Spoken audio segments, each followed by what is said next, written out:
and fly away with me. Come and fly away with me. Hi everybody, welcome to Reiki Partners in Crime. I'm Shakanda, and I have a special guest here, Miss Renee, who is going to share her story of healing and grief with us because you've been through a lot. So we'll just jump right in and I'll let her introduce herself and you can tell us about you.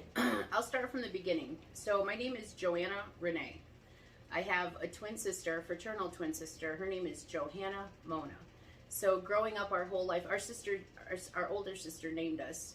My mom, we were the youngest of 11, 12. My mom had several miscarriages, so I'm not exactly sure on the exact number of children she bore, but they were all hers, so I will get an exact number. But my sister and I were raised, a mother of, she was 40 years old when she had me and my sister, so I couldn't imagine that your last two children being twins. Not fair. And her first C-section. So think about that. Yeah. So, so coming into this world, I really felt, I have a twin, so I was always the other one. Where is the other one? The guata. Guatas are twins in Spanish. So guata, where's the other one? Where's the other guata? Where's the other one? So I never fully had my own experience as, I feel like I did not understand that I was my own individual person. I thought I had to latch on to whoever was closest so they could show me how to be, because I had no idea. I mean, my mom's 40 years old. I can't expect her to do all of this. I mean, I'm 45 and no, I say no. I would never choose that for myself. But I know children are the most beautiful expression of love. They are honest, brutally sometimes. But I appreciate that about kids. And that's why I will hang out at the kids' table. I'd rather play with kids and be with kids than I would be with adults. Just because they are a lot nicer. They are. They're so nice, and they love your jewelry, and I love danglies, and I love all the jingly stuff. And little girls, I mean, that is like their total jam. So we get along great. So knowing that you felt like the other one, did you start to get lost? Because you said you didn't know that you were a person yourself. So did that make you feel like you just really lost? Like what? Lost in the whole world. I mean, and then it doesn't help when family trauma comes in. And it wasn't only my family trauma, it was family trauma within our whole family. And it was sexual abuse. It was, you know, we had alcoholics. And I mean, every family is made up of all the stuff. And bigger families, yes, they are better, but there are downfalls, because now you gotta, you know, these are the people that, your tribe, right? They're supposed to be the ones that love you and beyond measure and blah, blah, blah. Yeah, that's not the case so much. But what I'm realizing now, and I'm okay to say that I'm an orphan in this world, because I've made my family. I've made my family with the people I choose to have in my life. That is a huge thing that I've realized just recently, within the last year especially. So grief, you were talking about, that's what my story of grief. It's really odd to me, because I didn't understand death and dying even in the biblical terms of death and dying. Like, I didn't see it like that. I seen it as very scary, very sad, all the bad things, you know, because then they'll never come back, and, you know, just the whole sad part of that. And the first experience I can remember with death was my grandfather. His name was Francisco. My son, Frankie, is named after him. Okay. So he was a cowboy. My mom has a picture of him in a covered wagon with all of his uncles and brothers and friends being cowboys back in a long time ago. He died of a heart attack, he had open heart surgery, ever.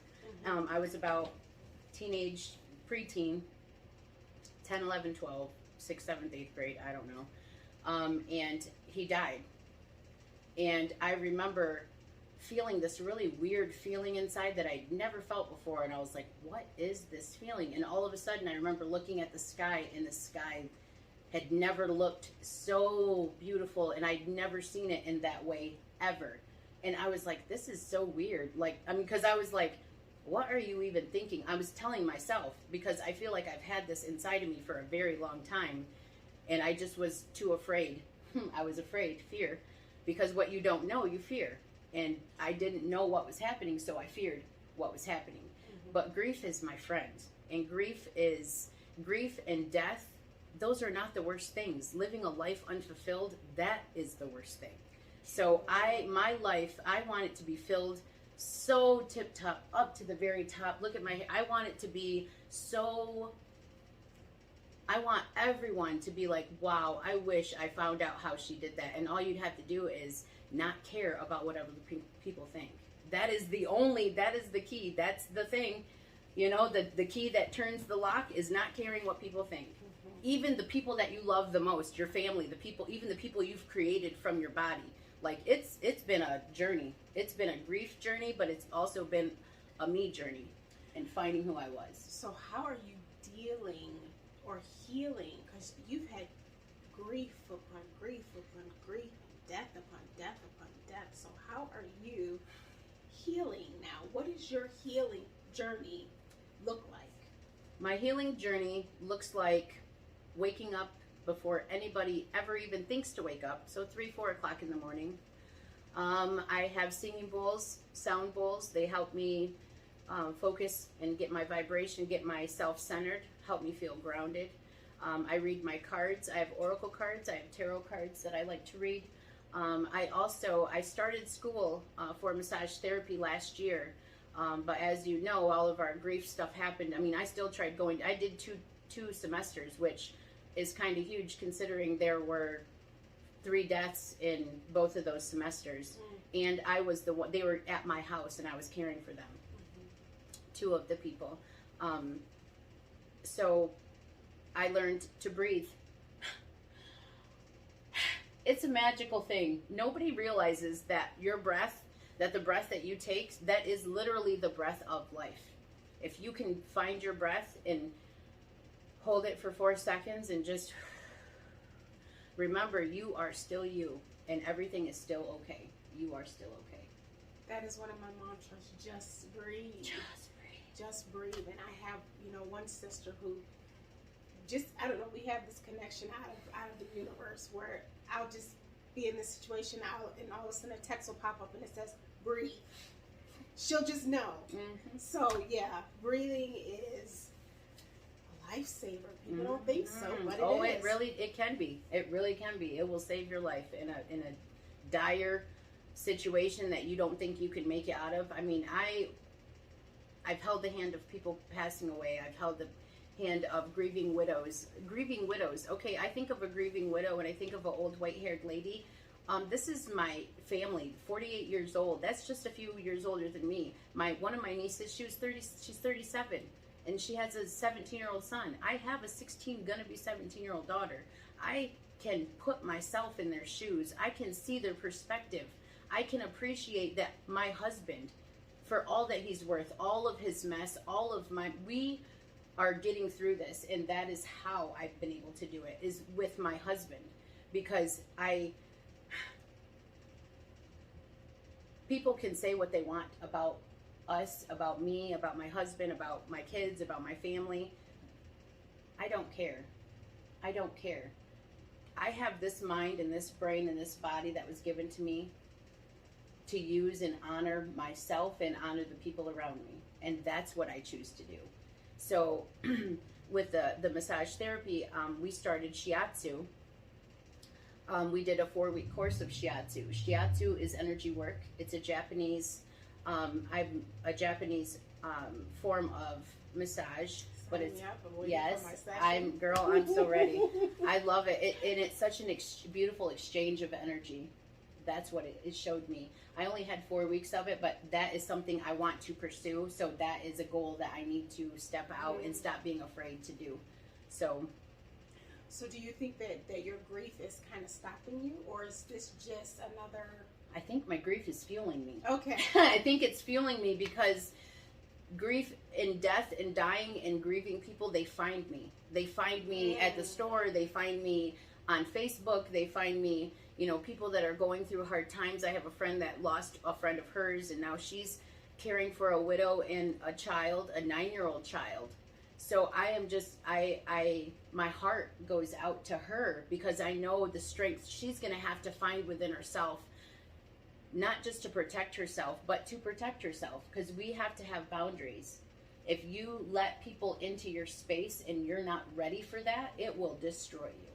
So how do you set up that boundary? Because you're still going through yourself. Oh, I'm still but now journeying. you have these people coming to you, asking you, needing your energy. Yeah. Where are your boundaries? Smudging is probably the first thing that I think of to do in the morning.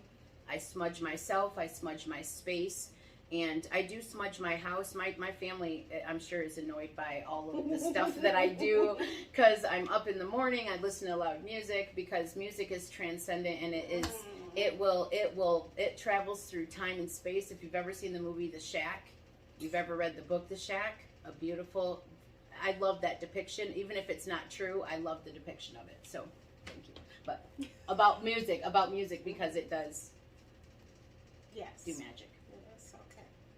That is awesome. So, where do you see yourself in this moment? Because I'm going to tell you, with me and healing, I just this morning I just kind of got the air, you know. I do. I got the air just blowing out my cell, and at that time I just wanted to go to bed. I wanted to go back to bed and just. So how do you yourself keep going when you've just had the air just taken out of the room? Showers. I'm a really clean person usually. I shower probably 3 times a day. So is that like a mantra, letting all that negativity flow down the drain? And if I can't get in the shower because time restraints for whatever reason, I will wash my hands. I will put my neck under the water. I will get a washcloth and wet my head. Water brings me back to myself too. It grounds me. So as long as I can get back to the grounding thing, but there's been times where I've went off on where the ancestors or circumstances happening around were just too much. And I mean, I've had to walk all the way outside just to breathe, just to get out of the space that I'm in. So that, to me, that is a great way to remove myself, my energy from whoever's energy, because that's the thing too I realized about myself. I match energies. So if somebody's got an issue, and it doesn't even have to be about me, but if they have an issue, they're upset about whatever, ABC, you know, they have to feed the dogs, they have to do they're upset, that I have to leave the room because I will attack, and you don't want that. You know, I got the power. That song comes on, and it charges me straight up. So is that more like empath? You're an empath? Yes. Okay. Yes. Okay. These are things I'm learning about myself. It's been quite a journey. And menopause, ladies and gentlemen, and everyone out there needs to be support groups for men and for women and for children and for families. And I'm not saying that it's a bad thing. It is a thing that nobody likes to talk about. Nobody wants to talk about because it makes people cringy inside. Well, you know what? When you're going through it and you feel like you're the only one and nobody has ever been able to ever feel this feeling you're feeling, the loneliness you feel in menopause is terrifying. That one thing by itself was probably worse than all the grief, death that I had to deal with. Really? When I felt that alone in menopause, when I was in a menopausal, flared up state and having hot flashes, but not knowing if it's energy work or if it's menopause or if it's my blood sugar, because I don't have a pancreas. I have a 72 staple scar on my abdomen where my pancreas was removed, and I know our organs hold stuff for us. And if I don't have that, Claire was explaining that to me. So there's things I need to still learn, but I'm listening. I'm paying attention. So, super interesting stuff. Girl, I'm telling you what, I've got so much. Girl, we could do a 2-hour special. We could do a 2-hour special and it would be great. And people would be captivated because I'm like, It's interesting. Keep going. I Keep know, going. and see, and you say that to me, but when I'm at home or I'm with somebody that can't match my energy or can't get level up with me, and that's what it feels like. And I don't feel like I'm above anyone, but I just feel like I'm at this time in my life. Menopause has charged that up. I've lost 50 pounds, a literal child, yes. And it wasn't, I didn't diet, I didn't do a challenge, I didn't do any of the things that I've tried before, because none of that crap ever worked. It was, what does my body require? You know what? It requires water. I need water. And what else does it require? Because I'm diabetic, I can't have sugar and all the regular stuff, not even fruits, because they have sugar in them. So I have to really be careful and pay attention. And so fasting has been a very beautiful thing for me. And I didn't know that was what I was doing, but that's what I was doing. Because every time I would just feel myself leveling up. So more intermittent fasting. Yes, intermittent fasting, okay. yep. Yes, I do that. Yeah. But because of my blood sugar, I really have to be careful because I have to check. I have a machine that I have to use to check my blood sugar, and I have to give myself insulin. You know, but then, so with the grief journey that we're also on, we're on this financial crazy journey. My husband has switched jobs, which is awesome because he needed that, and it's doing something he absolutely loves. He has said after he gets going on this, babe, you don't have to work. I'm like, don't threaten me with a good time because I will do it. But I want to help sustain our family. Yeah. And I know I have gifts to give that I could offer that, but it's hard for me to ask for money, to ask for money for my service or just for any reason. Like to ask for gas money, that is a humbling experience, but if you need to go anywhere, you need gas. So there's that. No, I know that feeling because I don't ask, period. Mm-hmm. I ask my mother, I ask my sister, I will not ask anybody You know else. what? That you said mother. My mom, I asked my mom this morning, which it was a mistake on my part because I felt like I put her in a situation that she had no choice. She's 84 years old. My dad's 91. They live in a trailer. They're on a fixed income. I shouldn't have. I had to call and apologize to her that I was sorry that I put her in that situation. I said, but you are always my last resort. You're always there for me. And I thought one time I could do that and you would be there like you've always been before, but I know it's changed. Our relationship has shifted and changed, and it's still beautiful. It's just different. So it's not like it was before. And she asked me, please, can I have my old Renee back? I said, I'm sorry, she's gone. Is it different because you're healing? I'm healing and I'm seeing things about myself that are a direct reflection of her, and I don't want that for myself. So what do you mean, a direct reflection of things that you see in her that you saw in you that you did not like? Yes. Okay. The one that wants to people please and wants to make sure everybody's, even drug addicts need love too. I know they do. They totally do, but I don't need to be enabler to that. I don't need to have any part of that. That's not my business. So did you grow up in that type of environment? Because I grew up in that type of environment. Men are kings of the earth. Kings of the earth. I remember being a child, and at any Thanksgiving, Christmas, we lived in a trailer, so I mean, it was packed to the gills, and if we went somewhere else, all the men ate first, and then the children, the wives would feed the children, the women would feed the children, and then whatever was left, the women would eat. Even though they're the ones that made all the dinner, they're the ones that sustain life, they're the ones that created this life that you're getting to live. Like, so I have some very big feelings about women empowerment because I never knew that was a thing because I was supposed to stay small. When I got pregnant, I was 15 years old. My mom told me, you have to go tell your dad. Girl, I was terrified to go into my dad's room and tell him that I was pregnant. That was like, guess what he told me? I knew it was a matter of time. So those are the only expectations they ever had for me in my life was to get pregnant, have kids, be somebody's wife, and that would be my life. Like my mom's. You know, my mom just would have kids and have kids and have kids, and, you know, they treated her however they wanted to treat her. The husband, her first husband, you know, I don't know, I just know what she's told me, and it doesn't sound like it was a very nice relationship. So I don't want that for myself. I want to show my daughters that it's okay to love yourself enough to be seen by everybody. to not be afraid of what you look like because it doesn't look like everybody else. True. These are hard truths that we have to teach our children, and because they don't learn it anywhere else, and our houses are broken, our homes our families are broken, destroyed. It's brought together, but also destroyed so many things, taken people from our lives that we love. I had 3 people die of my close family. So, like, just within, I mean, that's just family. That doesn't include family member, friends, and all the acquaintances, because I live in a small town. I know everybody. So, it's just, yeah, it's been a challenging year, to say the least. But you're coming out Girl, on the bright side. girl, Look at that. girl. So what are your plans now that you've not healed, but you're healing and you're seeing things differently and you're seeing it brighter? Like, oh. I'm processing. Every day I process something. I mean, I learn something new and I process something.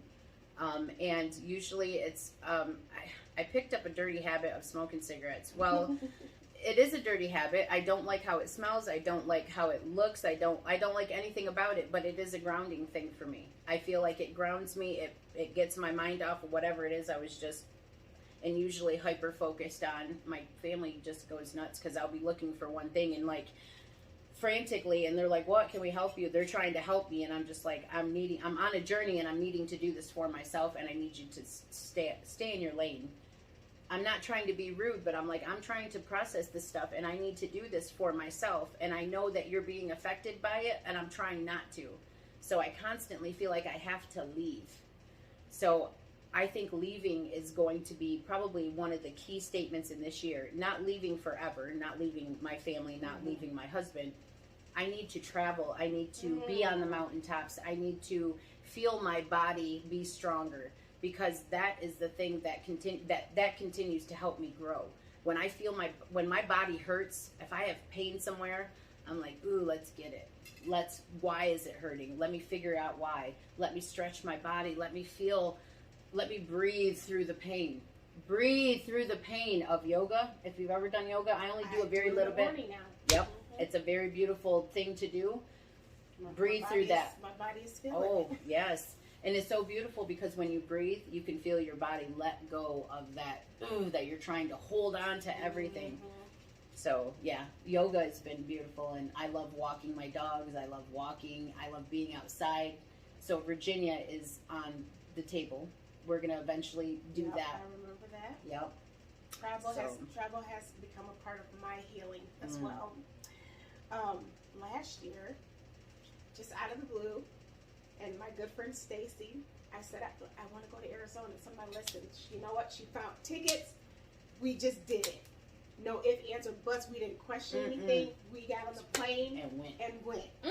It was the most beautiful. And so now I am at the point where I know that part of my healing journey is traveling. So I've been to retreats with one and camping with others. I love and it.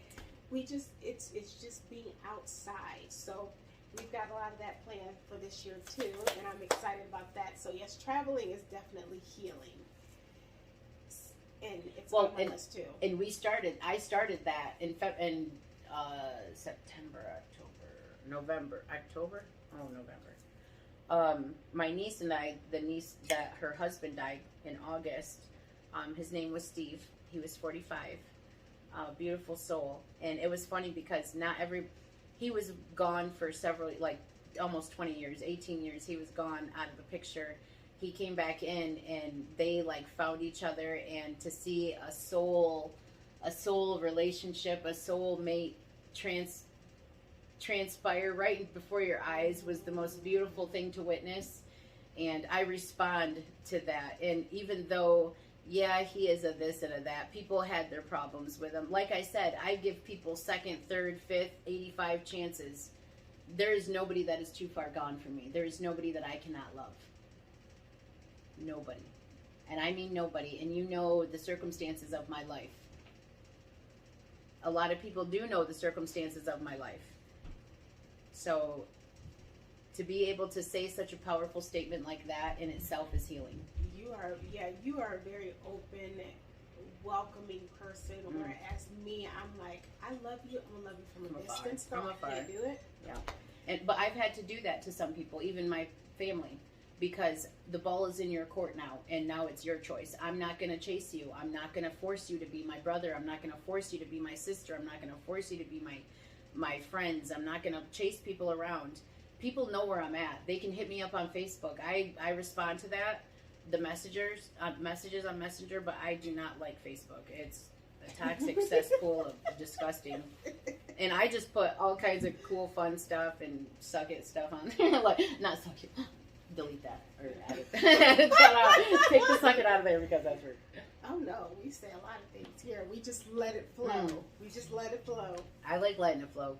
My family don't like when I let it flow. Nobody around me, I feel like, likes me to let it flow. But I'm glad I can come and let it flow with you. There's a thing with me. I'm very quiet. I'm very to myself. I don't really get in other people's conversations. But if you come to me and you ask me something, I'm going to give it to you. Game on. I heard ding, ding. Yes. That's what I heard. Apollo Creek. Ding, ding. So, game on. So what are your plans now? Even though you're still at the point of healing, because you've had a lot of passings and they just happened. They're recent. Like January, yeah. So what are your plans? Are you planning on going ahead with doing massages, or are you taking a step back and pausing for a minute? Well, I do need money, so that, and I really, honestly, I can't say massage, that I'm a massage therapist because I'm not certified. But because energy work, I want to become a Reiki master like yourself, which I know I've already learned a lot from you in that. But I had to become an ordained minister in order to practice my tarot cards and my singing bowls and my shiatsu.